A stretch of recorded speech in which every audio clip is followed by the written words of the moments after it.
Saturday Night Theatre.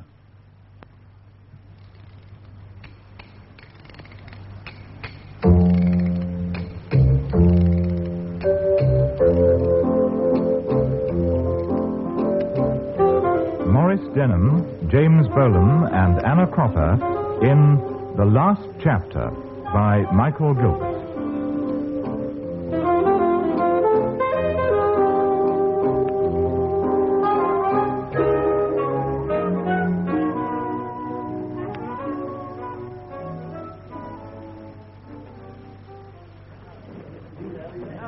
I should bloody well think so, too. Do you realize how long we've been waiting for this book? 2 years. That's what I said, 2 years. If you don't believe me, look up your records. I know. He's a bloody awkward customer. He promises and he doesn't do it. Sit down, Loftus. Thank you. I'm most terribly sorry for you, really I am. That splashing noise you can hear is my tears falling all over the desk. Well, you're an agent. That's how you earn your 10%, isn't it? If you light that cigarette, you'll have to smoke it in the passage, I'm afraid. Oh, sorry. Yes, I'm listening. I've been listening for 6 months, but my paper can't print excuses. I want the bloody book. We've paid for it. And what happens if I call the whole thing off? Exactly. He can't pay back the advance because he spent it. Do you know what a court of law would call that? They'd call it fraud. F-R-A-U-D. All right. 1 month. 30 days until the end of August, but not a day more. Not an hour more. Not a single bloody minute more. Did I sound angry? You did. I am. That was Bannister's agent. Ben Bannister? None other. We've bought the serial rights in his book of reminiscences. Oh, they should make good reading. Well, they might if he'd write them. Won't he? Months now they've been feeding it the same sort of crap. It's nearly finished. It's all but finished. It practically is finished. Just the last chapter to come, and then you can have it. If it's just the last bit, couldn't we publish what he has written? Well, in the ordinary way, we might. Batson. Tell her she can jump off Beachy Head. But in Ben's case, no. Ben's an odd character. On the surface, he's tough as old boots. But like a lot of these rugged characters, he's a lot softer inside. He doesn't like hurting people. I've got a feeling he doesn't want to write that chapter. But why is the last chapter so important? Why? Because it's that sort of book. If he was writing a detective story, it'd be the chapter that answered all the questions. The chapter that told you who the villain was. Only this is real life, and maybe the villain's still alive, and Ben doesn't want to hurt his feelings. Then I suppose we've got to wait until all the villains are dead. Wait, nothing. We've paid money for this book, a hell of a lot of money. If we can't get the book, we're going to get a story. Why won't Ben write the last chapter? Who's he protecting? What's it all about? You get the idea? Yes, I think so. Go down and talk to him. Find out what's holding him. Of course, his agent may be telling the truth. They're all terrible liars. He may have written the book at all. Well, do you think he'll talk to me? If he won't, twist his arm. Well, judging from his reputation, I don't suppose he'll be a very easy man to intimidate. If he intimidates you, that'll be a story, too. Yes, I suppose it will. I'll go down first thing tomorrow. Go this evening. Remember what Nelson said? Lose not an hour. He hangs out in an old gamekeeper's cottage. The local squire lets him use it, I believe. They were in some hush-hush outfit together during the war. I've got his name somewhere here. Oh, yes. Naylor Smith, J.P.D.C.M.C. Durnfield Manor, Durnfield Wilts. If Ben won't talk, maybe Squire Naylor Smith will. Has he got a wife? Who are you talking about, Ben or Naylor Smith? I mean, Bannister. Well, the answer's no in either case. Naylor Smith's a widower, and so's Ben. His wife died soon after the war. She was a French girl he met in resistance. Any children? Children? Batson? Listen, darling, the answer's no. It always has been, it is now, and it always will be. N-O, no. Children, yes. It comes to my mind he's got a daughter somewhere. She's a student. She was involved in one of their nonsenses. Come to think of it, if she's inherited Ben's temperament, the authorities had better watch out.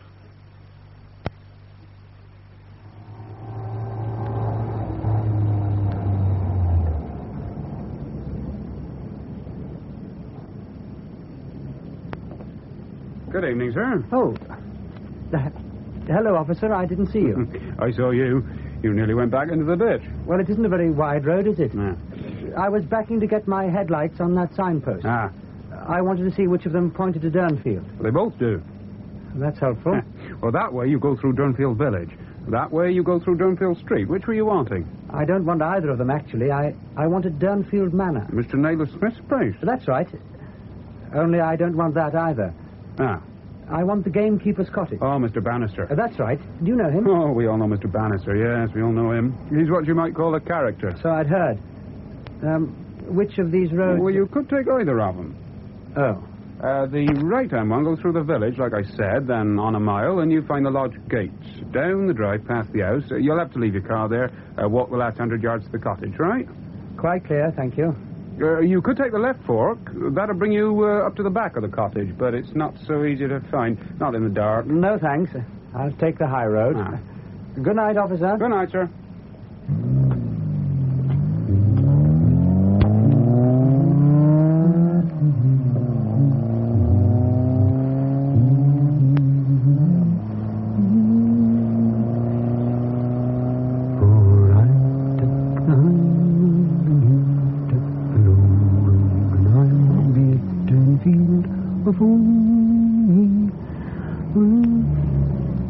Ah, this must be it.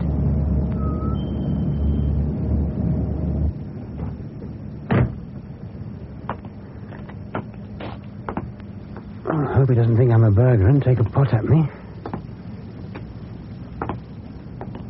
It's damn dark.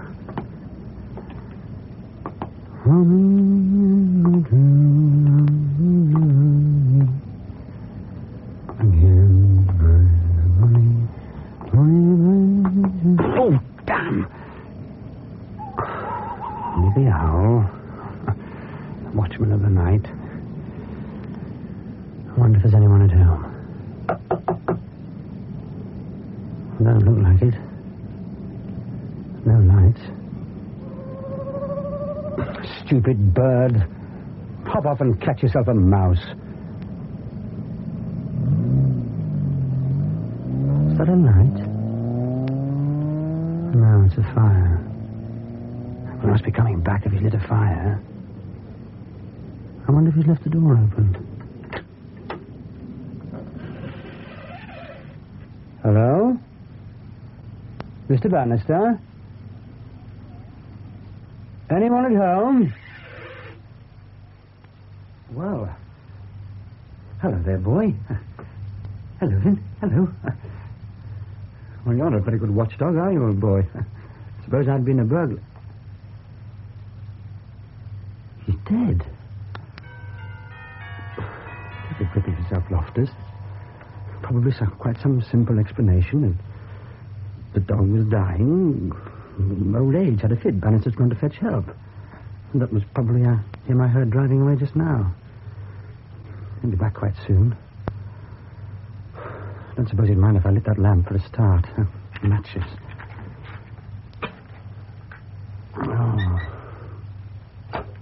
Oh, that's better. Now we can see. Now we can see. Mr. Bannister? Mr. Bannister? God, he's dead, too. Let's get out of here, quick. Don't be such a damn fool. He may not be dead. He may need help.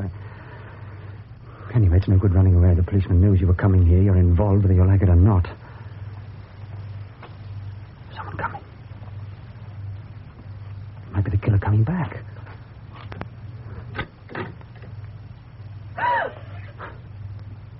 Who are you? I might ask you the same. This is Daddy's cottage. Oh? Where is he? Are you Miss Bannister? Who are you? My name's Loftus, Gordon Loftus. I work for the Daily News. They sent me down here to ask about your father's book. Is that your car in the drive outside the manor house? That's right. I parked it there and walked down the path. Where's Daddy? What on earth's wrong with the dog? I'm afraid this is going to be a terrible shock for you. What? I don't think you ought to look. Get out of the way. What are we going to do? There's a telephone up at the house. Get hold of the police. What about... I'll stay here with him. Are you sure? I shall be all right. Go on. Go on, I tell you.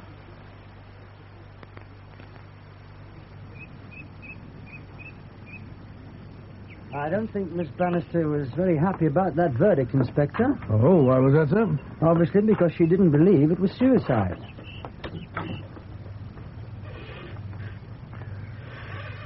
Oh, this is where you found him, isn't it? I saw the dog first on the floor, mouth open, showing all its teeth.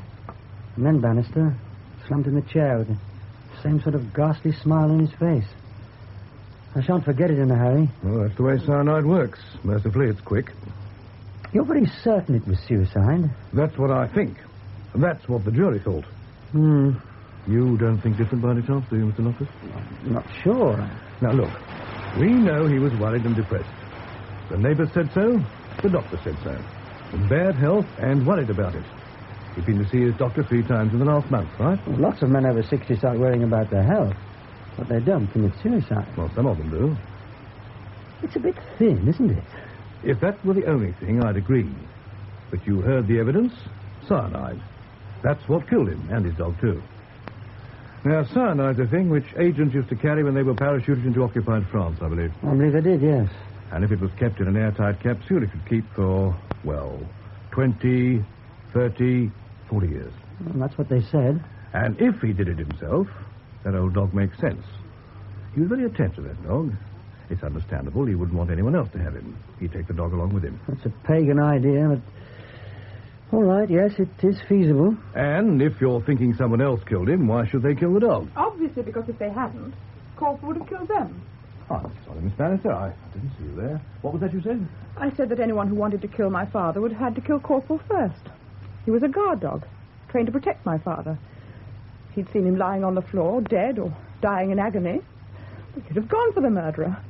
Even if he hadn't killed him, he'd never have allowed him out of the room. Well, madam, it's a theory. And because it doesn't fit in with your idea of suicide, I suppose that's all it is. Just a theory. I'm quite prepared to keep an open mind about it, Miss Bannister. No, not. That's the very last thing you're prepared to do. Once the police have adopted an official theory and have persuaded a coroner's jury to endorse it, that theory gets promoted. It becomes the truth. I can quite understand your being up. Oh, stop bothering me. Look, go away and shoot in motorists. You've finished, haven't you? The case is closed. You've no more business here at all. That's quite all right. I'll wish you good morning.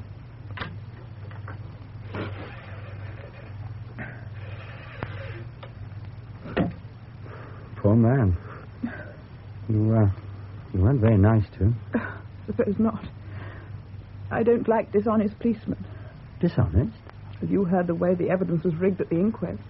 Well, I thought most of it was pretty factual. The squire saw your father walking down to the cottage around 7:30. I found him at 9:15. And the doctor put the time of death between 8 and 9, which fitted in with both times. Well, beautifully. And nobody else had been seen near the cottage. They'd been heard, though. Heard? By you. By me? Oh, that car, you mean? Well, I did mention that, you know. You did. And when the coroner asked the inspector about it, what did he say? He said it was probably a car on the back road which had slowed down and was picking up speed again. You see, it didn't fit in with the suicide theory to have a car actually parked in the lay-by 50 yards from the cottage. So it became a passing car. That's what I mean by being dishonest. Look here, Miss Bannister. Laurie. Do you really think... Well, I mean, if it wasn't suicide, it could hardly have been an accident. Stop hedging. I think it was murder. I see. I think Daddy was killed and poor old Corporal at the same time. But why? Because someone was afraid of what Daddy had written in the last chapter of his book. Had written? Oh, yes. It was finished all right. He told me so when I phoned him that day. I was coming down for the weekend. You sure? Sure he really had finished it? Daddy wouldn't lie to me. Why should he? He hadn't liked writing that chapter. It had upset him badly. I could tell that when I talked to him. He actually tried to stop me from coming down. So you see. Well, I'm not sure. Perfectly obvious. Look, here's the book. All except the last chapter. Right up to the moment when he was betrayed to the Gestapo and taken to their headquarters at Rouen. And some of the things that they did to him. Makes you sick to read about it. And to my mother. What? They cut off 3 fingers off her right hand. One by one. God. To try and make her talk. It was because of the things they did to her, I think, that she died before she was 30. And if it hadn't been for the RAF, they'd both have been finished off. The fight of honours came in that night at rooftop level and tore the place apart. Almost the only people who survived were the prisoners, because they were down in the cellars. Well, Daddy carried my mother out of the ruins, and they hobbled off into the countryside. They stayed hidden until our armies arrived. My God, what a story. Yes, it's quite a story. But it's a story without a finish, because whilst they were in that foul prison, they must have found out who the traitor was. And that's what the last chapter was about. Mm-hmm. Oh, whatever you do, don't say it's a theory. If you do, I shall hit you. It isn't a theory, it's the truth. And if you don't think it's the truth, answer me one question. What's happened to that chapter? Well, isn't it... No, it isn't here. I've turned the place upside down. I thought Daddy might have posted it to me, or to the agent or publisher. He hadn't. It wasn't even burnt. Well, you can't burn 20 or 30 pages of manuscript without leaving some trace. You know, I'm beginning to think that perhaps there might be something in it. It's so easy. Drive up by the back road, park the car out of sight, walk up here, knock on the door. But in the circumstances, wouldn't your father have been a bit embarrassed to see him? Possibly. Knowing Daddy, I'm quite certain he wouldn't have allowed any degree of embarrassment to stop him from offering a drink. He'd have offered the devil a drink if he'd turned up unexpectedly. Well, he'd have a capsule ready to slip into Daddy's drink, and a poisoned lump of meat for poor old Corporal. Drive off with a chapter in your pocket, and your reputation's safe. The reputation you've been carefully building up for a quarter of a century. A reputation which was going to be shown up as a rotten sham, based on lies and cowardice and the torture and death of men and women who trusted you. There are people who kill for that. What are you going to do? Find out who did it. If I can. And you're going to help me, aren't you? Am I? It's your assignment. You've taken it on. Well, the paper wouldn't like you to back out. I suppose they wouldn't, really. Well, just how do you propose to start? That's easy. The first thing we want to find out is who was involved in Daddy's wartime schemes and is still alive now. And we can start right here with Squire Nellie Smith. He was in the same outfit. Right now, you mean? Well, why not? He's at home. I saw his car outside when I came past. By the way, I wonder where he was that evening. What do you mean? When you parked your car in the drive, did you see his car? No. And come to think of it, the house was dark, too.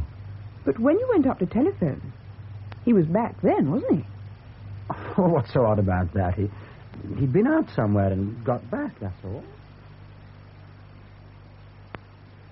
I don't know that I can tell you much more, Laurie. I told it all to the police. Well, I saw your father when I was going out at this county agricultural nonsense in Durnfield. I told the police 7:45. It was only a guess. Might have been 5 minutes either side. Did Daddy say anything to you when you saw him? Say anything? No, I don't think he said anything. Just waved. He was walking down to the cottage. Do you tell the police he'd been depressed lately? Oh, did I? Well, that's what you said at the inquest, Mr. Nellie Smith. At the inquest, yes. Sort of terrible acoustics in that hall. Half the time I couldn't hear what that coroner chap was saying. But you did think he'd been depressed? Yes. Yes, he'd been down in the mouth. Did he say why? I think it was the war. He never really got over it, you know. I think writing that book was a mistake. Oh? Why? Oh, it brought it all back. But did he give any particular reason for being especially depressed lately? No, can't say he did. Matter of fact, we didn't see a great deal of each other at all. When I offered him the cottage, I remember him saying, "All right, Tony, as long as we don't live in each other's laps." And all the time he lived there, I don't suppose he came up to dinner twice. Did he talk to you about his book? Well, I knew he was writing it. Between you and me, I thought he was dragging his feet a bit. Oh? He didn't say anything about being in difficulties over the last chapter. You like something to wet your whistle, Laura? No, thank you. I was asking if he said anything about... What about your friend? Oh, well, I usually take a whiskey about now. Oh, thank you very much. Soda or water? Oh, by the way, I didn't quite catch your name when Laurie introduced us. Oh, water, please. Loftus, Gordon Loftus. Ah, you knew Ben? I knew of him. Everyone did. I never met him. Oh, anyway. Then you're a friend of Laurie's, I imagine. Mr. Loftus is a journalist. He works for the paper that was going to serialize Daddy's book. Oh, I see. I suppose you'll be able to cash in on this development. I can't say I approve of that sort of publicity. It seems wrong to me, but perhaps I'm old-fashioned. Oh, you've got this quite wrong. No one's cashing in on anything. At the moment, the book's incomplete. The last chapter's missing. Oh, sad. I had time to finish it. Still, I shouldn't think it'll matter too much. The paper will find someone to... what's the word you chaps use when someone writes someone else's book for them? Ghost. Ghost. That's right, ghost. Ghost. Well, a ghostwriter could only operate if he knew what he was meant to write. In this case, it wouldn't be possible. The facts are missing. How's that? Daddy knew the name of the person who'd given them all away to the Germans. That was what was going to the last bit. Are you sure of that? Yes. Did he ever tell you who it was? He never talked about the war at all. When Mummy was alive, it would have hurt. After she died, he seemed to want to forget it. All I knew I found out by reading his book. And that's full of hints and riddles. And you think the answer would have been in the last chapter? Yes. If he'd written it? Oh, he wrote it all right. Well, then what happened to it? It was stolen by the man who killed him. Then I should think it's been destroyed by now, wouldn't you? Possibly. Or possibly not. Well, what do you want me to do? To help. How? Well, you were in the same, what do you call it, department, outfit, gang. Well, we called it the circus, actually. Well, you knew what was going on. You knew who could have given away things to the Germans. There wouldn't have been many people involved, I imagine. And a lot of them will be dead by now. Ghosts. What's that? That's what you're asking me to do, Laurie. Raise a lot of ghosts who've lain quiet in their graves for 25 years. Yes, I suppose I am. Well, as you probably know, I was in charge of a section. It had some official name or number, I really forget what. We called it the circus. We were the English terminal of a bigger French outfit called Equipe Max, which operated in the same maritime area. Not a very healthy part of the world in May 1944. Crawling with Gestapo, Vichy French militia, agents, double agents, plain traitors, a lot. Now, Equipe Max was about 30 Frenchmen and a woman. It had one single vital job. On D-Day, it had to disrupt the whole German communication center in the Rouen area. Blow up wireless masts, cut wires, wreck teleprinters. It had been preparing for it for months. The Germans had come to suspect it existed, but they hadn't been able to penetrate it. Our job was to supply the French team with anything they wanted and send 2 or 3 men over when the time came. And coordinate the military side of the operation. Do you get the picture? Yes, sir, it's quite clear. Who was involved at this end? No, just the 3 of us. 4, if you count Jessica. Jessica? The second lieutenant, Jessica Rayburn, our wireless operator. Who were the other 3? Well, I was in charge as a temporary major. And then there was Captain Aplin, Randolph Aplin, and, of course, your father. He'd actually been over in France for the last 6 months. Well, 6 months was a hell of a long time to last at that game. You needed luck and judgment. Have another. Oh, thank you. A small one. You sure you weren't learned? No, thanks.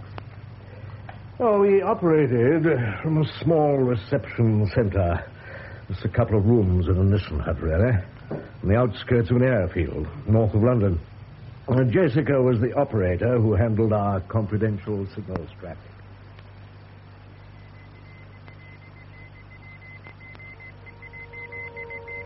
Oh, damn.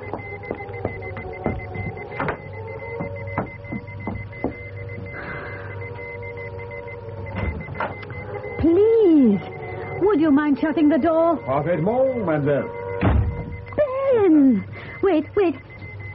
When did he get back? In the early hours of the morning. They've been debriefing me ever since.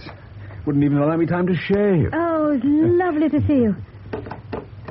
How about I not? Venez ici, mademoiselle. Oh, you haven't shaved, have you? It's lucky your Gerard isn't in England. If he caught me doing that, it'd be pistols for 2 at 10 yards. You're quite safe. That was Gerard. Who was? Sending that message. Did he announce himself then? It's bad security. Of course not, but I knew. How? When you've been taking down Morse for someone for 6 months, you can tell his touch. It's like handwriting. It's quite unmistakable. Handwriting. Nonsense. It's love. Silly. There's Gerard sitting at his little transmitter in a hayloft in Normandy. He touches the key. It's not a Morse message he sends. It's a message of the heart. A subtle transmission to one recipient alone. 6 months in France hasn't cured you of talking nonsense, I see. It's cured me of a lot of other things. Such as? Illusions, Jessica. I've seen men and women stripped down to the bone. I've seen that when it comes to the point, the only thing that counts with anyone is self-interest. With most people, Ben. Not all. With all men and most women. The north of France just now is a sweet little slice of hell. Oh, no. The French know we're coming, but they don't know when, so they're playing it off both ends of the pack. The Germans know in their hearts that when we do come, they'll be booted out of France. So the last phony pair of kid gloves has come off. They're playing it really tough now. Oh.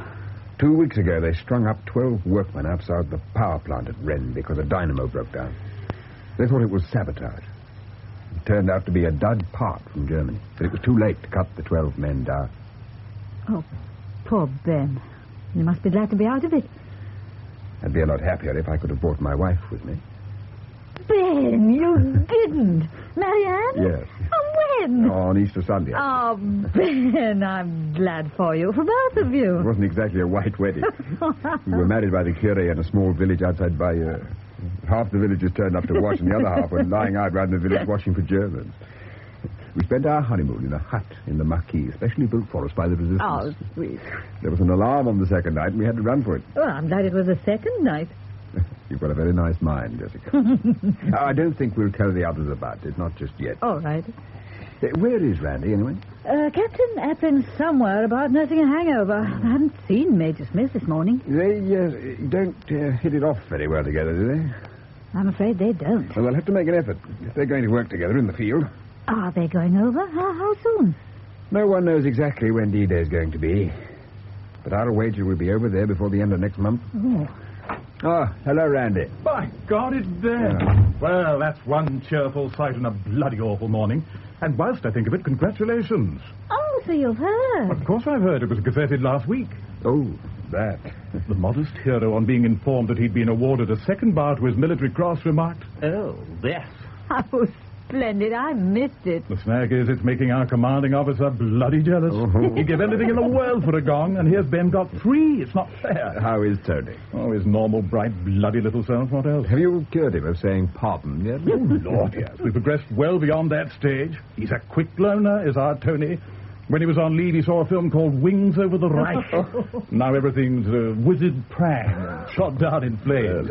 Next thing, you'll be telling Jessica she's got a trim little undercarriage. Oh, I think you're very unkind to Major Smith. You don't have to live with him, my poppet. I should hope not. I wasn't referring to Tony's sex life. Always supposing he has one. If he got into bed with a girl, do you think he'd have a handbook with him called Hints for the Upper-Class Lover?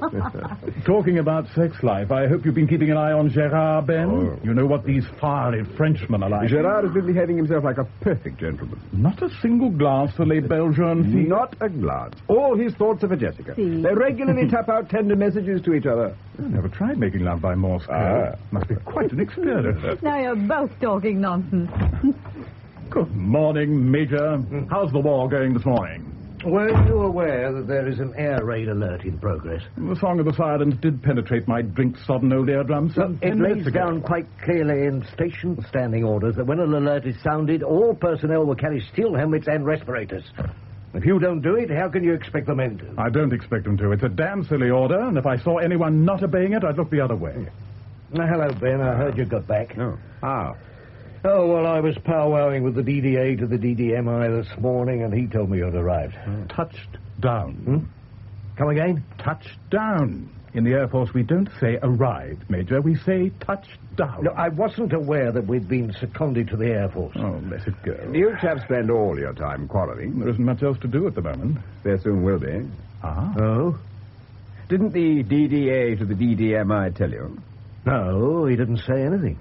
I gather that Mission Zero is to be placed on 24 hours' notice to leave for France.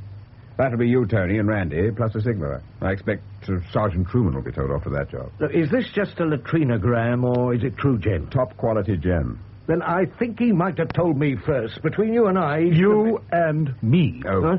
shut up, Randy. No. How do you know this is official? Because I've been told to put you both in the picture as quickly as possible. I see. No good wriggling, Tony. 0 hour is upon us. I don't find that remark funny. Actually, it wasn't meant to be. You two should make a wonderful team in the field. I don't imagine we shall see a great deal of each other. I shall be organizing the base. It's clear to me from that remark, Tony, that you've no idea what's really going on. Huh? Well, when you talk about a base, it presupposes an orderly arrangement with the enemy in front of you and your own troops behind you. It's not like that with the Equipe Max. The enemy's all round you. He's also in the middle of you. What do you mean the Equipe Max has been penetrated? That's something we'd all like to know. The next door outfit, the Equipe Domodossola, was broken up last month. Was it indeed? Well, no one knows where the leak occurred. Some say it was a girl who was not in the Equipe but knew a member of it and knew the work he was doing. She was indiscreet. The Gestapo forced her to reveal his name. God. He was taken secretly after dark and tortured all that night. They had to break him down quick, you see, because all these teams are organized in the same way. One man only knows 3 other names. What happened to him? The man they caught? I know what they did to him, but it'd only upset you if I told you. He was dead by morning. But he'd spoken the 3 names that mattered. They, too, were taken. From that point, the disintegration of the ring was certain. It took a month. But does no one know all the names in a team? Well, no one who can be made to talk, only the top brass in London. But the... Go on, Tony. Say it. No, I was only going to point out that we here know all the names and details of the Equipe Max. In the circumstances, mightn't it be rather dangerous to allow us to go into the field? I agree, of course, that the military side of the operation has got to be organized. It occurred to me to wonder whether it couldn't be, well, just as efficiently organized from here. The Equipe Max has been set up to undertake one very important, very dangerous task. Every man and woman in it will be risking their lives. When troops are asked to do that, they like to see their officers alongside them. Do you think the sight of Tony will really improve their morale? After all, he won't be wearing his sandals. Look, you've gone too far. Easy, Tony. He's only pulling your leg. And the answer to your question is this little gadget. Huh? It is. You can wear it quite comfortably attached to your back teeth. I don't wear one because I'm always afraid I might chew it up by accident, but a lot of our chaps do. Well, what's in it? It's cyanide. It'll kill you in 6 seconds. Enchanting.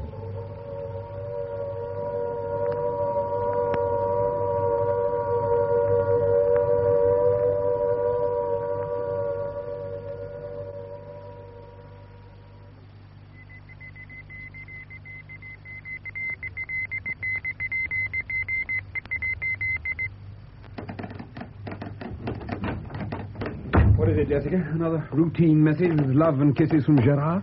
It was from Gerard, but it's not routine. I know that. Can't tell you what it is until I've decoded it. Do you never get tired? X repeat X. What can he mean by that? Oh, I see. What do you say?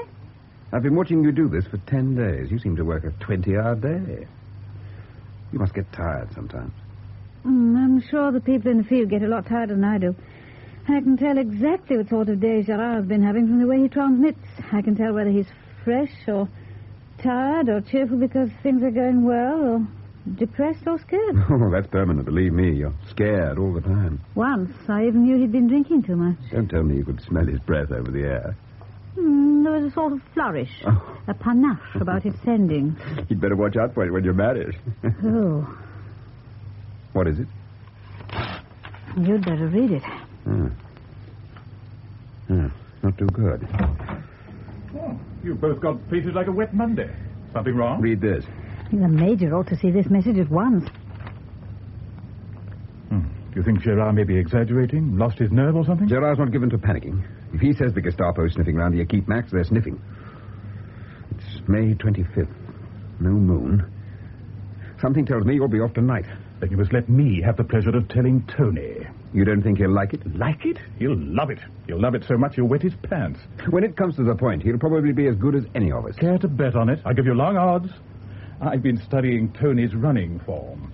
He joined up in 1940. In 1942, his regiment was ordered to North Africa. A week before it went, Tony transfers to 5 Corps.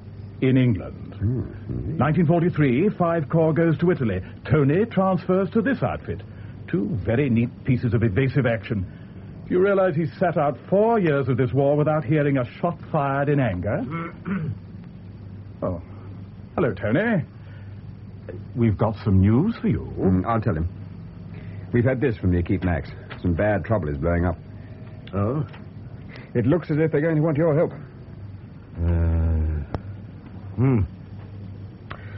When? We're in the middle of the no-moon period. Jessica could send a message now, and if we get a positive response, you could go tonight.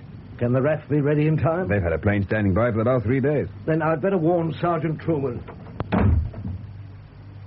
Well, he took that on the chin. He's gone off to pack. And you know what his kit will consist of? 1 cyanide capsule on each tooth and a box of spares in his pocket. Hadn't you better be getting your own stuff together? I suppose I had. Next time you're chatting on that machine of yours to J.R., darling, tell him to put a hot water bottle in my bed. I don't know which of them I find least attractive. But I can tell you this, Jessie. If they keep up this feuding, when they get to France, they'll be written off pretty fast. Oh, all right, that's their lookout. But they may get a lot of other people killed, too. In which case, I think they'd better not come back.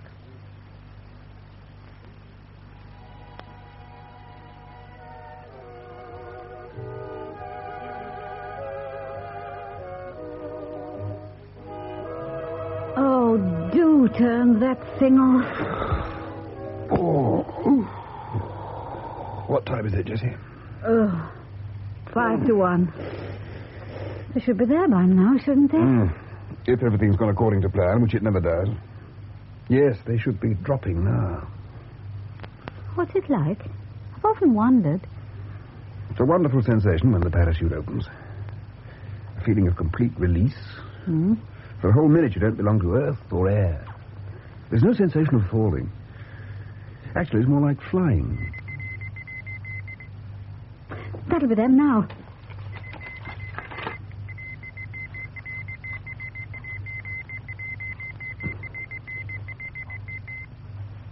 What is it?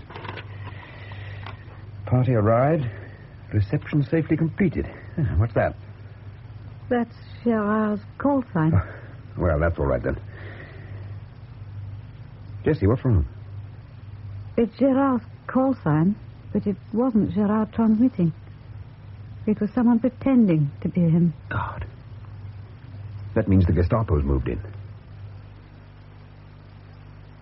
Of course, you understand I didn't hear about a lot of that until much later. Some of it only after the war. When I got the full picture of what was happening whilst the 3 of us were floating down into occupied France. Floating down into the outstretched hands of the Gestapo, I imagine, sir. Well, if it hadn't been for an extraordinary stroke of luck, that's exactly what we should have done. They'd located Gerard with their direction finders, caught him actually transmitting, extracted the details of our rendezvous from him. Poor devil. You call that luck? No. Luck came when our pilot made a nonsense of his map reading and put us down in the wrong place. It wasn't exactly a comfortable landing. We came down among a lot of brick stacks. Sergeant Truman, at the top of the chimney, he was killed. Aplin broke an ankle. I landed a little further on. I was only winded. Managed to get to a farm. What happened to Aplin? Well, when he could move, he made his way back towards Cherbourg. He was picked up soon after the D-Day landing. He didn't try to get in touch with you? He may have tried. All I can say is that he didn't succeed. So you were on your own? Yes. A day or two later, Max got through to me. That's when I heard about Gerard being captured. Well, Max wasn't too worried. Gerard didn't know any names. His job was simply to transmit. That meant that you were in a position to pick up the pieces and get on with the job? Yes, no doubt I should have been. But there was a further, and I must say, somewhat unfortunate development. It was your father, Laurie. He arrived in France. Came over against the wishes of our superiors, and I'm not at all sure it wasn't against orders. He was never a great one for taking orders. Look, in this case, if you'll excuse me saying so, Dave Orchard and so on, it might have been a good thing if he had. Look, you can say what you like. It won't hurt him now. Look, it's your feelings I was thinking about. Don't fuss yourself about my feelings. What we want are facts. No, of course. After all, most of the people concerned are dead, aren't they? Yes, they are. And what we say won't worry them. Oh, no, naturally. And you needn't worry about my feelings, so say what you like. Well, as I was saying, your father insisted on coming over. It was quite natural. No doubt he was worried about your mother. No doubt. But there was no time to make proper arrangements for his reception. Ben landed blind. He was caught almost immediately and taken off to their Gestapo prison at Rouen. Did you see him before he was captured? No, I was lying doggo at this farm. As soon as the news of Ben's capture came through, everyone went to ground. It wasn't that they thought he would talk. They knew him too well, but... Well, there comes a time... Even the bravest man... I know what they did to him. It's in his book. I know what they did to my mother, too. They didn't talk. Neither of them talked. No. Do you mean no, or are you just saying it to please me? I mean, no. They would neither of them have talked. They weren't that sort of person. But someone talked, didn't they? Yes. How can you be sure of that, Lloyd? Obviously. Because in one night, about a week later, every man and woman working for a keep max was pulled out of their beds and shot. That's right, isn't it? That's what happened. Yes. Good God. Who... I mean, did anyone ever find out? Well, several people were suspected. French collaborators. No one ever knew for certain. That's where you're wrong. Oh, you mean... Daddy knew. How could he have known if he was in prison? He knew because the Gestapo told him. It was their technique. They enjoyed gloating over him and demonstrating their power and omniscience. It was part of the process of breaking him down. Of course, they didn't mind him knowing. They were going to liquidate him anyway. And they would have done if the RAF hadn't made on this raid and blasted the whole vile place out of existence. Did he tell you all this, Laurie? He told me what he knew. But he wouldn't even tell me who it was. You were saying that during all this time you were lying doggo. Oh, we all kept our heads down for a bit, and then I managed to get out and about and do a sort of organization behind the lines, and the Keep Max was gone, but there were other teams doing useful work, disrupting communications, sabotage, that sort of thing. No, we carried on like that for 3 months until the final breakout. Which team? Pardon? What did you say? You said there were other teams. They all had code names, didn't they? Oh, well, yes. There was, let me think, there was the Croix de Lorraine team and the Hercule organization in the Amiens area. Those were the main ones. And you worked with them? Yes. What did you actually do? Well, it's a difficult question to answer in a few words. I suppose you might say that I coordinated their efforts. Successfully? I think we had a fair degree of success, yes. You mean they gave you a military cross? Now, just a minute. I've been thinking this out. If the Gestapo suddenly swooped down and pulled in everyone, it can't have been a process of gradual breaking down. They must have had an actual list. All the names. Obviously. How many people knew all the names, apart from your father? It's a fair question. Well, 2 or 3 people in London, high up. But the Germans couldn't have brought pressure on people like that. Who both knew and was in the reach of the Gestapo? Well, really, I suppose the only person, actually, was Applin.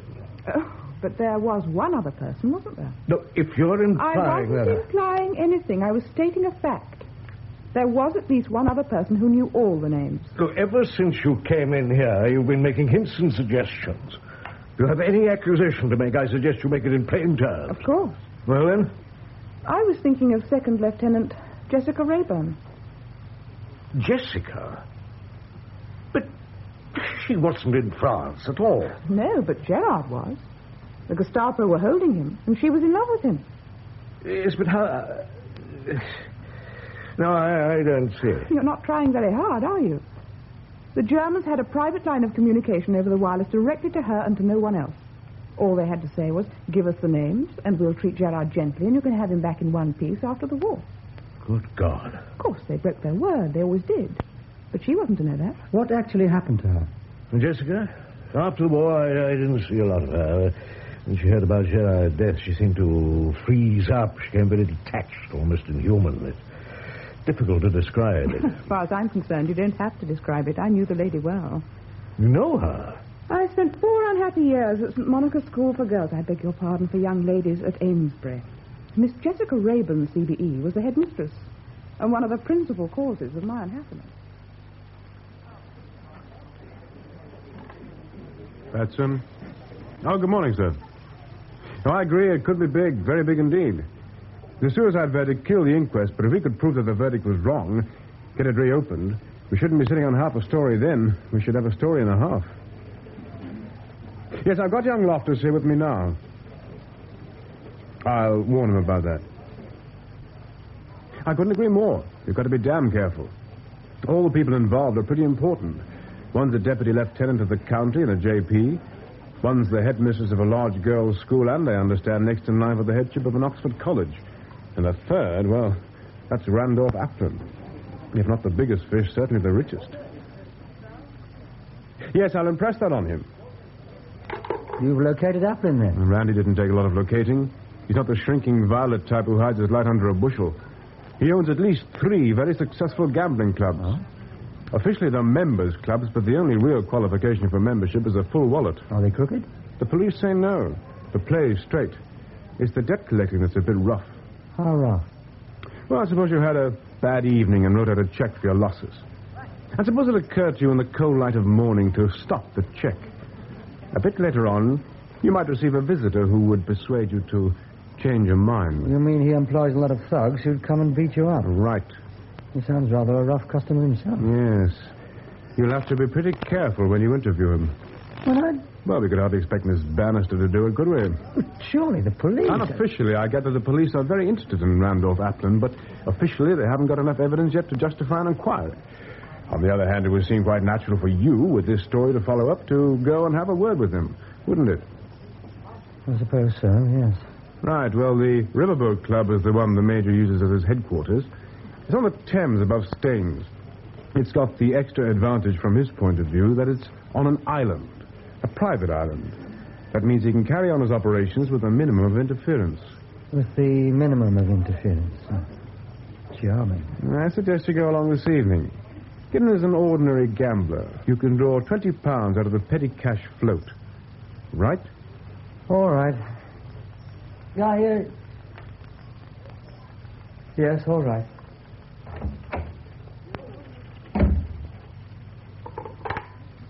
Miss Ponsonby, you might check up that we've got the normal accident insurance on Loftus, would you? Gordon Loftus. That's right.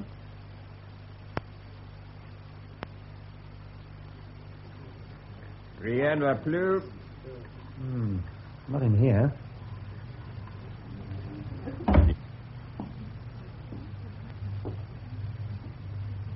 Ah, private. Oh, let's try in here.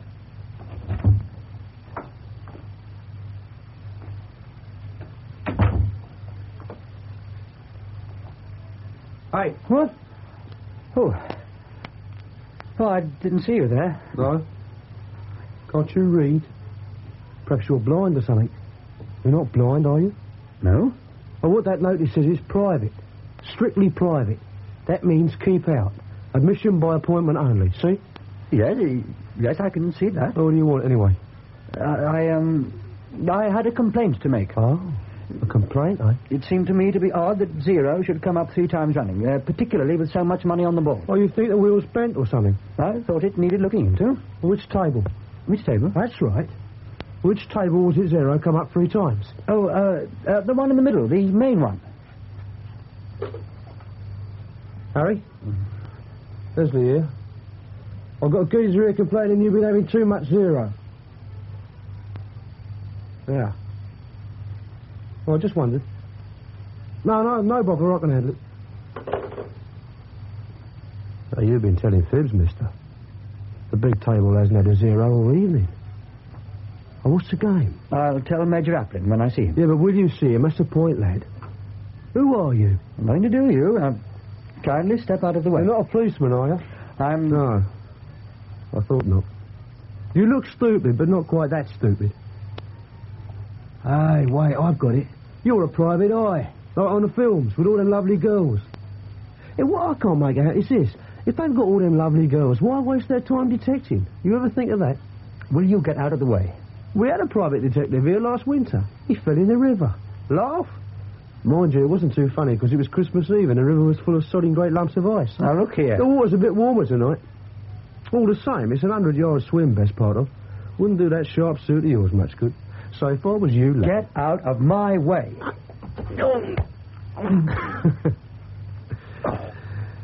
You know something? I've changed my mind about you. I don't think you can be a private detective. You wouldn't lay yourself open like that if you was. I'll give you a tip. When you're aiming to hit someone, don't signal your intentions. Just let it come out of the blue. Like this. Leslie? Yes, Major. Who is it? There's been a number of different theories about that, Major. Well, who are you? What do you want? Newspaper man. Which paper? Daily News. Got anything to prove it?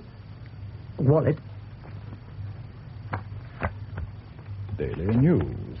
Second largest circulation in Great Britain. Oh, that's no way to handle our public relations, Leslie. Come inside, Mr. Loftus.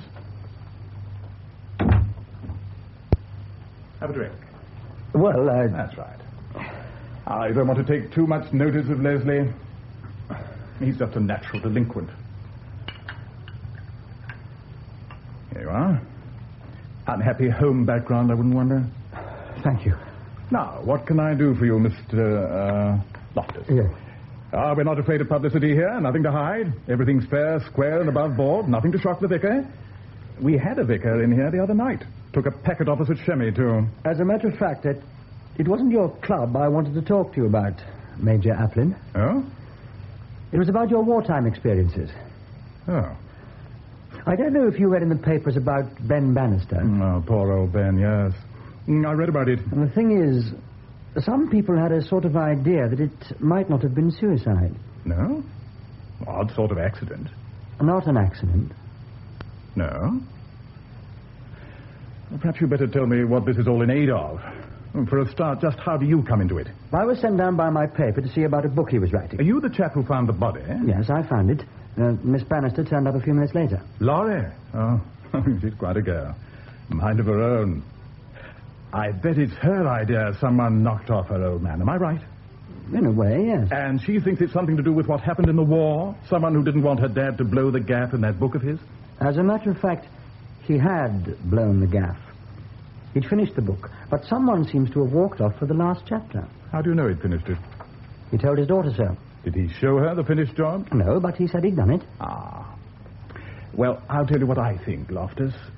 I think Laurie's got a bee in her bonnet. She's an odd girl. Odd upbringing. Wasn't spanked enough when she was young. She's certainly a very determined girl. I mean, let's get the thing into perspective. Agreed, none of us came very well out of that last show. Well, except Ben and his missus, of course. But the war's been over a bloody long time. It's ancient history. I wonder if you could tell me what actually happened to you. You won't get much copy out of my story, son. I broke my ankle coming down, had to be ferried back to safety, mostly in the backs of carts. Once I travelled under a load of turnips, and I can tell you it's a bloody uncomfortable way of travelling. No, I had my belly full of cloak and dagger. I got back to a nice, safe job in the sappers and finished the war helping to run the docks at Hamburg. And wasn't that a place for piling up the crackle? If I could have got home half the stuff I laid my hands on, I could have filled a ship. On second thoughts, you better leave that out of your report. It might be misunderstood. One thing I couldn't understand was how you came to miss Major Smith. I mean, you both jumped out of the same plane. I jumped. He was pushed. And it took a bloody long time to push him. How do you know that? I talked to the dispatcher who kicked him out. Mind you, I wasn't surprised. Tony was one great big bluff. Well, he got away with it, so good luck to him. It's funny when you come to think of it, Loftus. In the Kaiser's War, the people who did best, so I've heard, were the hard-faced businessmen who stayed at home. The losers were the poor bastards who went out to the trenches and got killed. Hitler's war, it was just the other way around.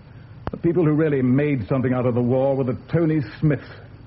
Look what his MC and his phony war record did for him. Got him a seat on the board. Before the war, he was a salesman. Then it hoisted him up to be chairman. And it got him a rich wife. And that's when plain Mr. Smith became Naylor Bloody Smith. She had the tact to break her neck out hunting 2 years after they were married. So now he's got an estate in the country and every letter after his name you can think of, from J.P. to B.F. You seem to have kept in pretty close touch with his career, Major. I haven't seen him for years. You can't help reading about him in the glosses. You said his war record was phony. That's right. Your theory is that during these 3 months he was behind the lines, he simply laid low, saved his own skin. And all the organising resistance groups was lies. That's roughly it. Did it occur to you that he might have been picked up by the Gestapo and bought his safety by giving away the whole Keep Max? And? And Ben found out about it and was going to tell the truth in his book? Wouldn't Squire Naylor Smith, DLJP, have gone to any lengths to stop that? I don't believe he'd have the guts. Anyway, you'll never prove it now. All the German records at Rouen were destroyed. All the Frenchmen who might have known are dead, and most of the English, too. But not all. Thinking of anyone in particular? I was thinking of your wireless operator, Second Lieutenant Jessica Rayburn. Jessica? Good Lord. I haven't seen her or thought about her for 25 years. She was a nice girl. I wonder what's become of her. Come in.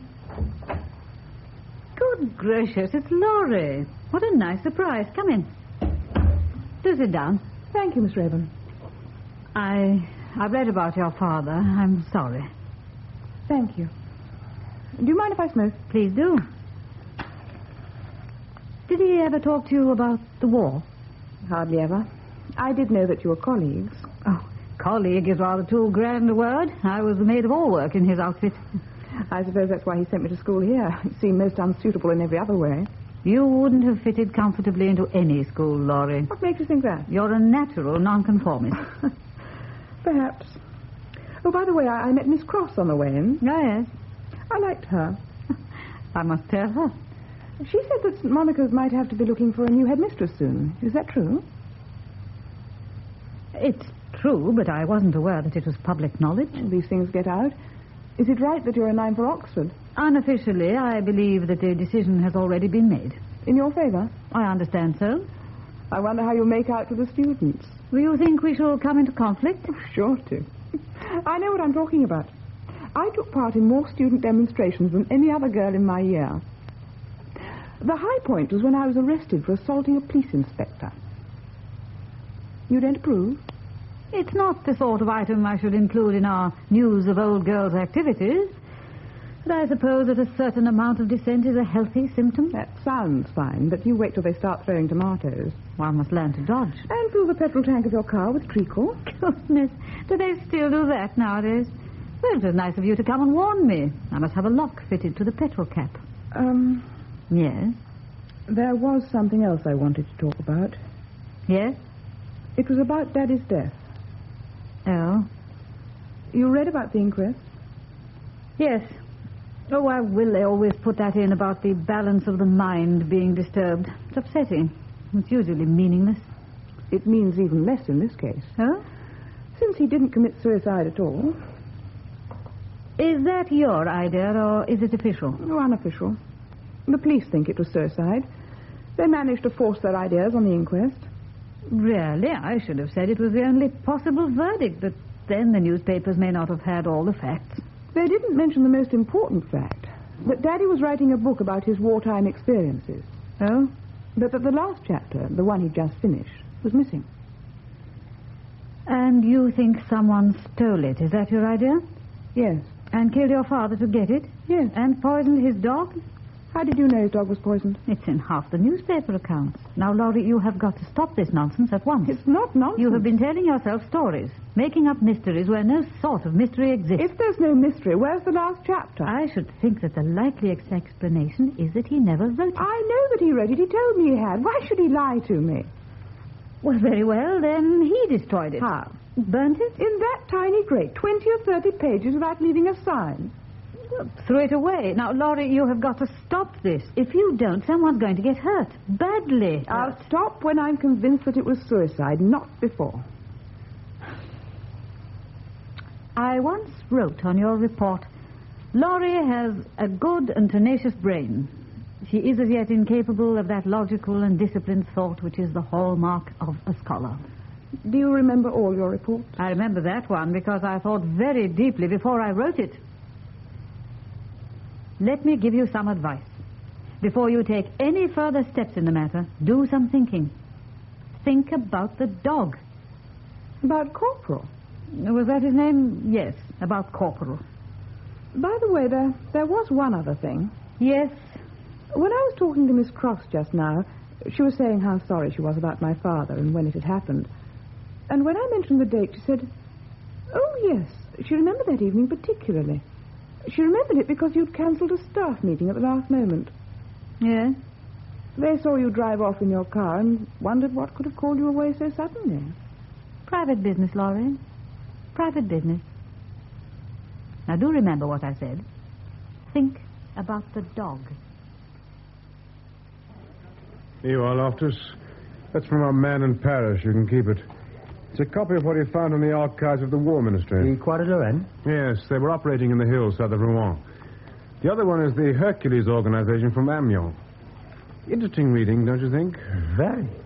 They were the two names Naylor Smith mentioned. I'm sure they were. I wrote them down. Yes, well, you can see for yourself. Nothing about Naylor Smith in either of them. Not a word. Oh. Okay, it's only negative evidence, I agree. Naylor Smith may have been working away in the background like a beaver. A pretty invisible beaver. But as it happens, we've just unearthed another bit of evidence. Something a lot more up-to-date and more definite. Yes? Simmons has been down at Durnfield ferreting about, talking to the locals.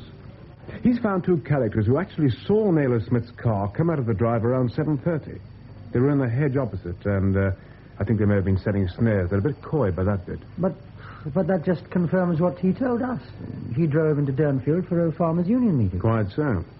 And to get to Durnfield, you turn left out of the gate, don't you? Yeah? Well, he didn't. He turned right. Now, quite definite about that. On the other hand, if you turn right, it takes you to the back way, which leads to the cottage.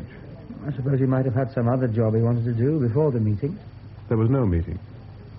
What? There was to have been, but he put it off. Oughtn't we to tell the police? All in good time, Loftus, all in good time. They could have found out for themselves if they'd done the job properly. At the moment, it's our information, exclusive. But I think we might ask Naylor Smith to comment on it. Don't you? Would there be anything more, sir? Sir, anything more? No, sorry, Mrs. Buck. No, nothing more. Did I hear a car drive up just now? Oh, it's that young man, the one from the newspaper. Oh, yes, I remember. Well, where is he? He went off down the path. Oh. Expect he was going to the cottage to have a word with Miss Bannister. Well, no, if there isn't anything else, sir, I was thinking of slipping down to the village to see my daughter. She hasn't been too well lately. Yeah, that's quite all right, Mrs. Buck. Oh, up you go. Oh, thank you, sir.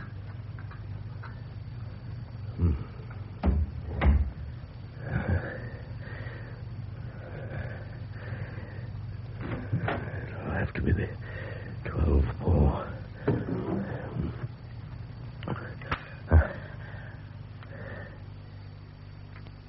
So he was lying. Not just lying about there being a meeting, he cancelled it himself. When? At the last moment, he telephoned the other committee members. Did he give any reason? He said he was feeling under the weather. The doctor had advised him to stay indoors. And that was a lie, too? I think so. Well, there didn't seem to be anything wrong with him. And anyway, he did go out. But not to Durnfield. No.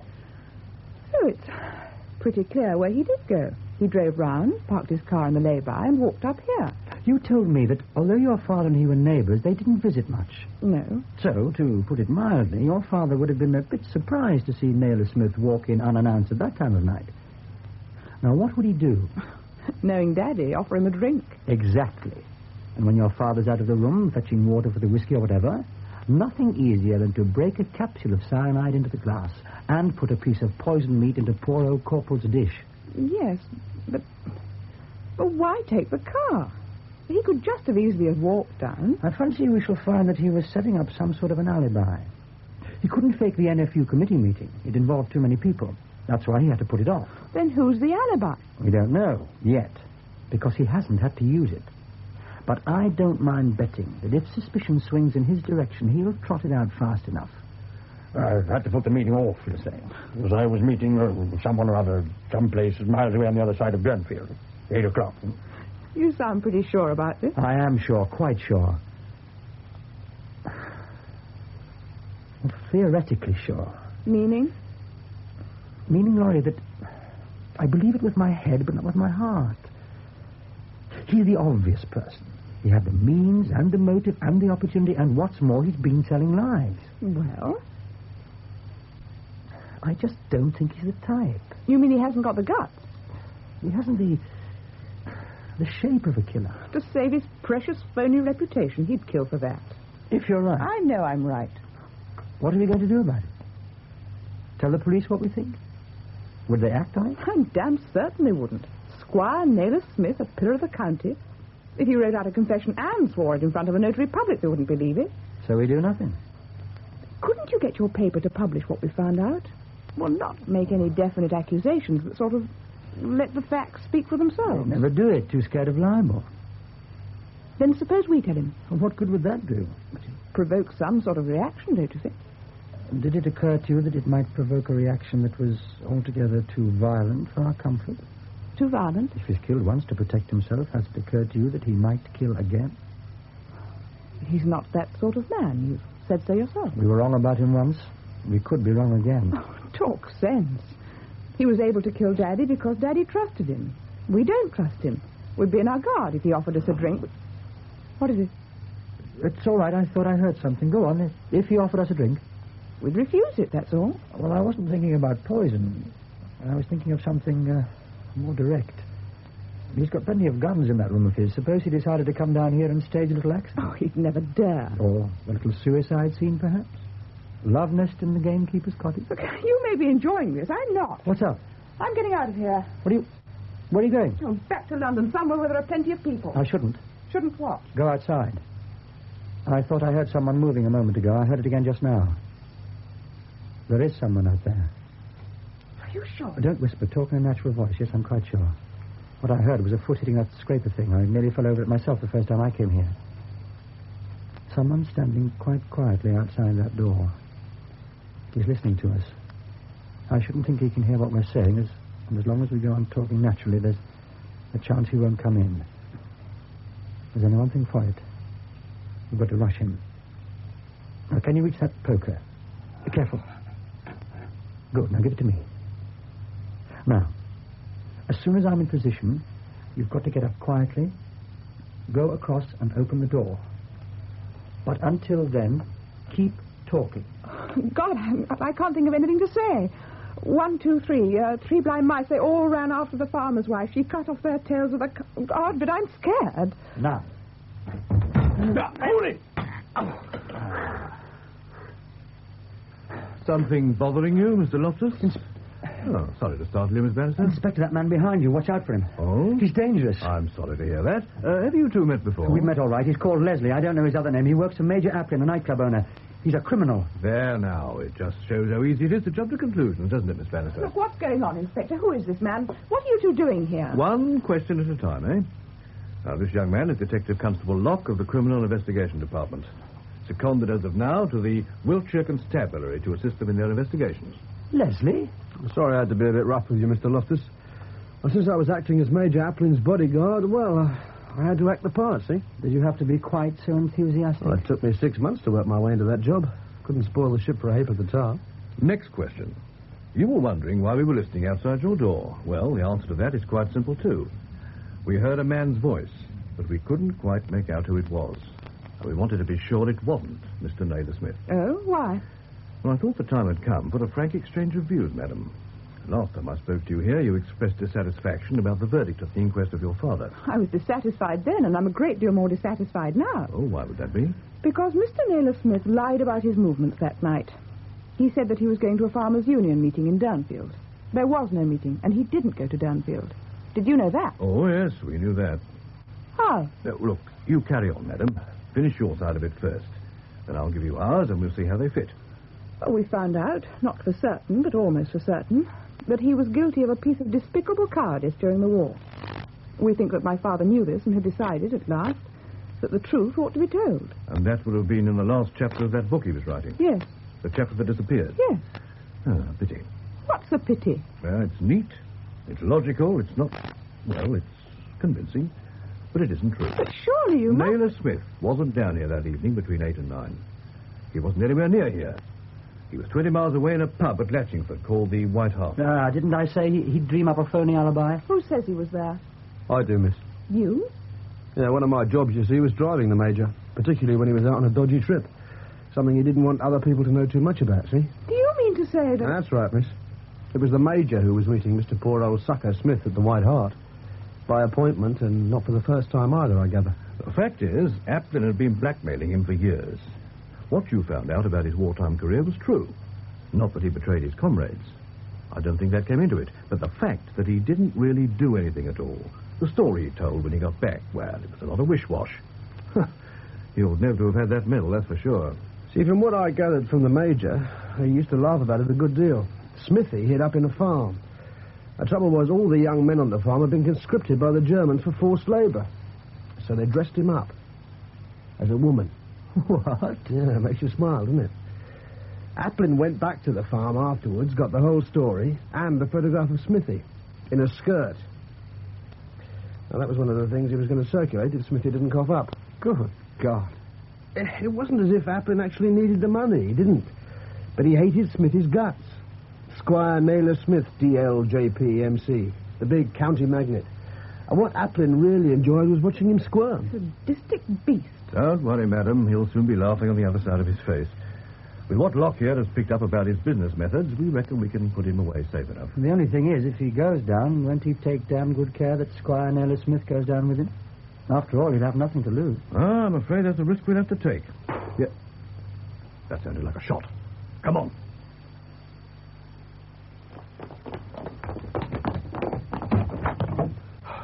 What happened, sir? We heard a shot. I'm sorry, terribly sorry. Well, what happened? Cleaning the gun, must have been loaded. Went off. I see. There's no harm done, Inspector. Damaged that wall a bit. That was lucky for you, sir, wasn't it? No, Laurie, Loftus, a silly thing to do. Gun went off. You'll excuse my saying so, but I should have thought you'd have had enough experience with guns not to do a thing like that. Yes, can't account for it. Perhaps your mind was on other things. Yes. Like Major Applin. The Major who? I'm sorry, I didn't quite get the name. Applin. You spent quite a bit of time together in 1944. Oh, Applin. Randy Applin, yes. Would you care for a drink, Inspector? Not just now, sir. Loftus? No? Yeah, I'm afraid I don't know your name. This is Detective Constable Locke. Oh. And he won't have a drink either. Oh, well, perhaps you'll excuse me if I do. I'm still feeling a bit shaken. Applin, yes. Yes, of course, I remember Applin. Quite a character, Randy Applin. I thought you might remember him, sir, particularly as you met him so recently. Met him? 10 days ago, at the White Hart at Latchingford. I don't know if you happened to catch sight of the man who was driving his car on that occasion. Or was it... That's right, sir. Of course, I had a cap on then. Makes a difference, a cap.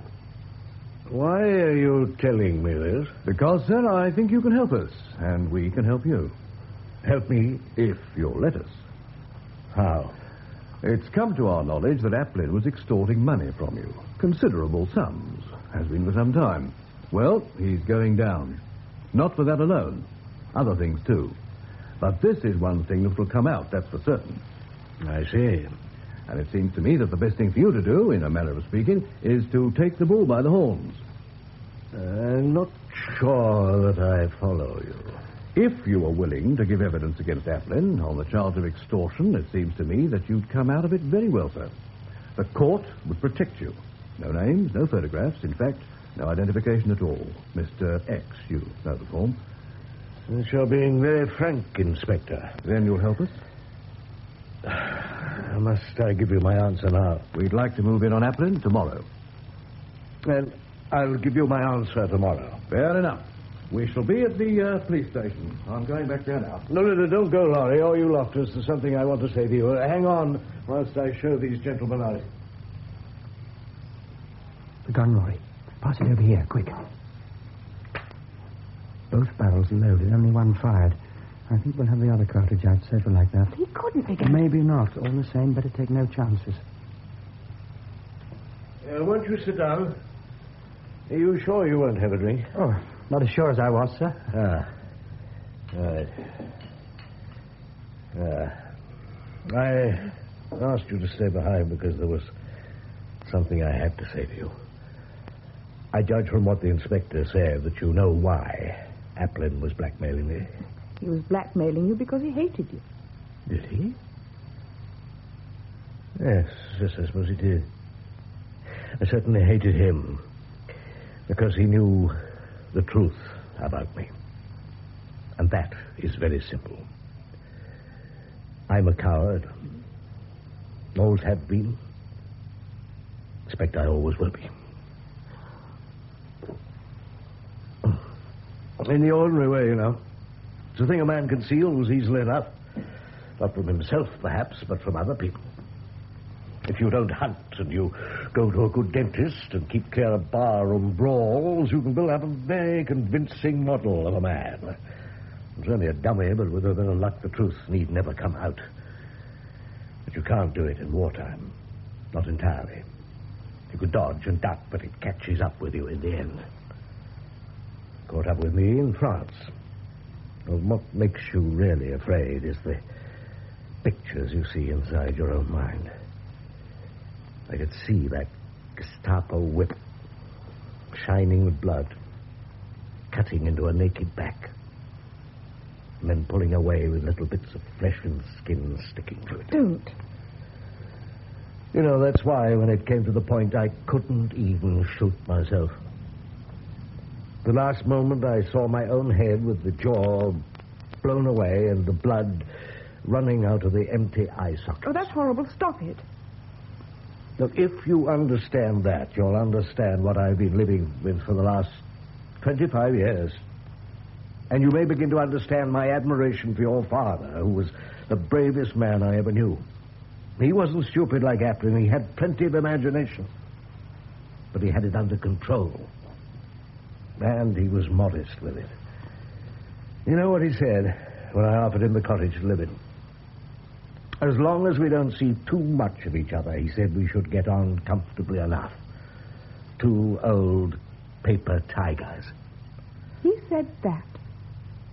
Yes. Of course, he was joking. Hello? Oh, yes. It's Inspector Vickers. He seems to want to talk to you, Laurie. Yes? Who? Are you absolutely sure? I see. Well, thank you for telling me. Well, what did you want? I think he wanted to apologize for disbelieving you.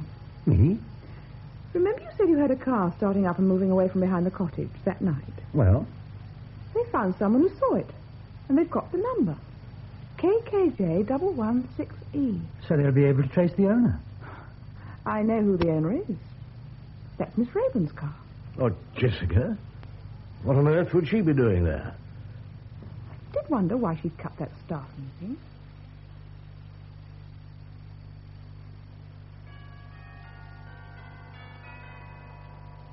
That's past now. Do you think she'll come? She'll come. When you telephoned her, what did you say? I just said there'd been some important developments about Daddy's death, and could she come over as quickly as possible? What did she say? Well, first she said, oh. Then she said, all right, I'll be there at 8:30. Still can't believe it. Why not? The woman. Oh, I don't find that difficult. When it comes to the point, women are a lot more ruthless than men. And she's got the most to lose. More than Squire Naylor Smith? Well, for him, it was a loss of face. For her, it meant losing the one job she'd set her mind on. Would she have lost it? You know what college authorities are like. One breath of scandal, even old scandal, and they pull down the shutters. How do you suppose she found out about the book being finished? No difficulty. Daddy would have told her. He wouldn't spring it on her. He was much too fair. Had she been here before? Yes, when I was at school. I thought she came over to discuss my bad character. It was probably to talk about old times. So she'd know where to put the car and the back way in. Yes, and Corporal knew her and trusted her. In fact, they both did. That's her. You still don't believe it, do you? It's such a cold-blooded thing. She's a cold-blooded person. What do you think she'll do when she knows we know? I've no idea. Well, Laurie? Won't you come in? And My name is Gordon Loftus. I gather there's something you want to tell me. Something urgent. Yes. Well? I want to know why you killed my father. Aren't you telescoping two questions? First, did I kill your father? And second, if I killed him, why did I do it? We know you did it. You put off your meeting that night and you drove over and left your car exactly where you've left it just now. Then you came up here and... Go on. You killed them, both of them. You poisoned Corporal to prevent him attacking you, and you poisoned Daddy. Do you mind if I sit down? Now, which of them am I supposed to have poisoned first? Your father or the dog? Cyanide acts instantaneously. If the dog was lying dead, do you imagine your father would have quietly accepted a drink? In that case... If, on the other hand, your father had died first, the dog wouldn't have eaten his food. He'd have attacked me, you said to yourself. Or do you perhaps suggest that I stage-managed the affair with such exquisite precision that the dog consumed a slice of poisoned meat and your father drank a poisoned drink at precisely the same moment? It won't work, Laurie. Think again. It's no good, whatever you say. I know you did it. I see. Credo quia impossibile. Then perhaps we can move on to the second part of your proposition. Why should I kill your father, who was, incidentally, one of my oldest friends? You killed him because he told you what he put in the last chapter of his book. Which was? The name of the person who betrayed Max and his helpers to the Gestapo. And that was supposed to be me, was it? Yes. Although I never left England. Oh, we know all about that. You sent the names over the air to the Gestapo man who'd taken Gerard's place. You did it because you thought you could save Gerard's life. I wonder. Yes, really, I do wonder. What? If it had been put to me, just like that, I wonder whether I would have done it. In the light of after knowledge, of course, the answer is no, you never could trust the Gestapo, but at the time, I was very fond of Gerard. Yes, I might have been tempted. But since it wasn't put to me, the question doesn't arise. I think you'd better know what happened that night. I think I had. But I think I should tell you alone. No, I'm afraid I can't agree to that. What I have to tell Laurie is for her alone. Well, what are you afraid of? Do you think I should try to poison her, too? I think she might feel more comfortable if I stayed. I can assure you that she won't. I should be all right, Gordon. Well, you can stay quite close, Mr. Loftus. In the kitchen. If you hear her scream, you can come rushing in. I'm sure you'd enjoy that. Laurie, are you sure? I'll be all right. Really.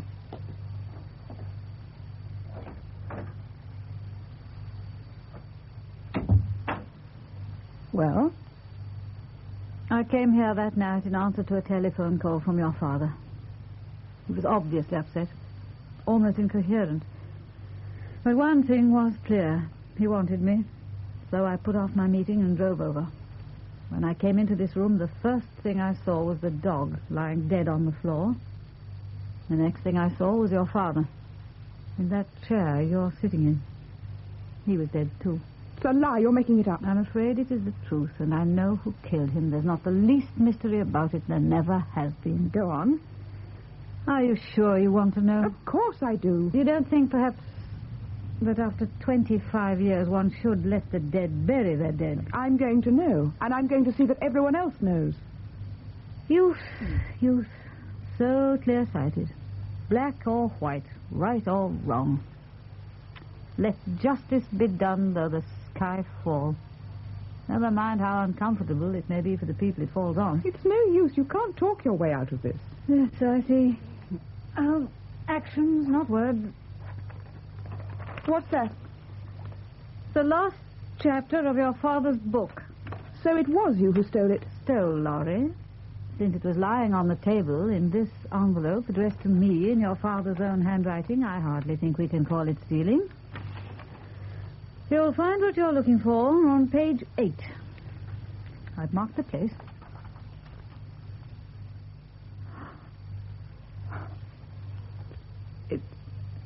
not true. It can't be true. Truth, as the ancients pointed out, is a lady. She lives at the bottom of a well. She comes up very rarely. But when she does appear, there is no mistaking her face. It was him. It was Daddy himself who betrayed Max and all his people. Yes. I don't believe it. Nothing the Gestapo could do to him would make him utter a single word. I'm as sure of that as you are. But they had one weapon even he couldn't face.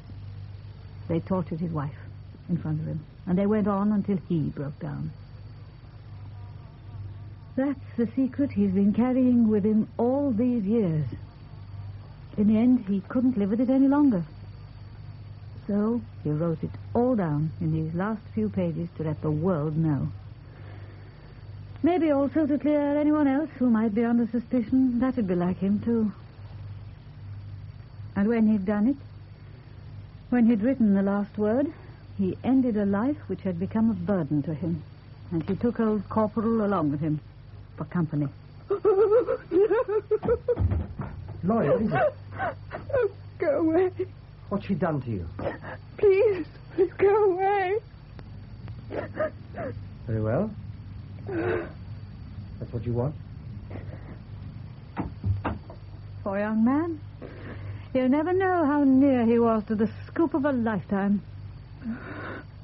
Well, Laurie, do we observe your father's wishes? Do we tell the truth, hurt who it may? Do we tell the world? No. Let justice be done, though the sky falls. This is quite different. Then might I suggest we have a good fire here.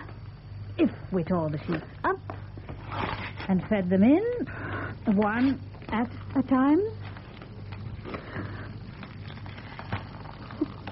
Poor old Daddy.